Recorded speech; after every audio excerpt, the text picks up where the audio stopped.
Please don't comment if you weren't in ministry when church shift burnt like a wildfire across the Nigerian Pentecostal forest. We literally worshipped the intelligence of this prince of pulpit. All the pastors in the class of Pa Attaboy crawled to Ukraine to bring him to preach for them. I was in ministry then, so I saw this firsthand. American presidents considered it an honor to take selfies with this Nigerian ambassador, and the United Nations, followed by the United States Senate, beckoned on him to lead them to his God through prayer.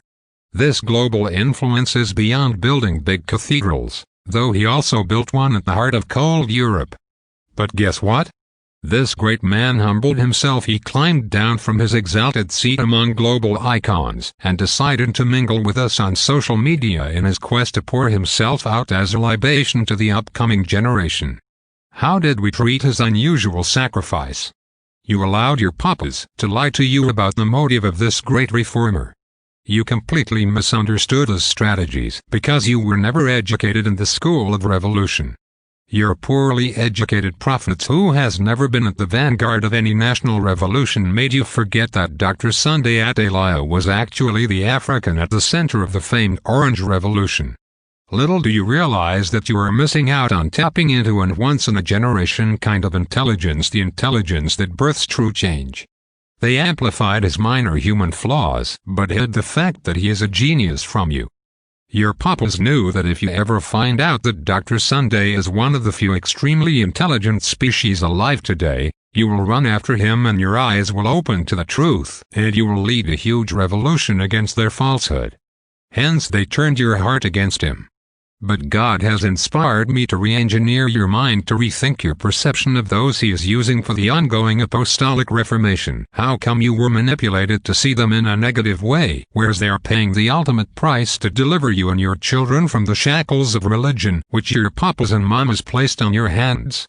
Don't you know that according to the Bible, to confirm is Antichrist and to reform is Christ-like? Don't you know that you were also born to reform, you were not born to conform?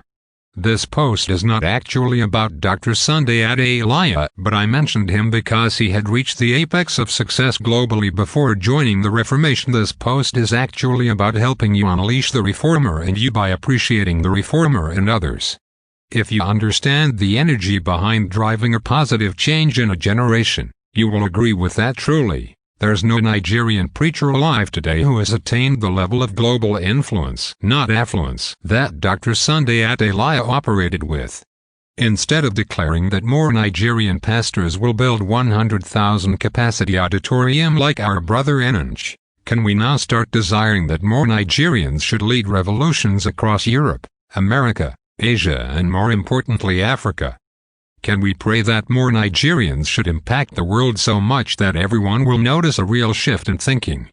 That's the kind of prophetic desires we should start wishing. Please don't comment if you didn't read to the end. Maranatha.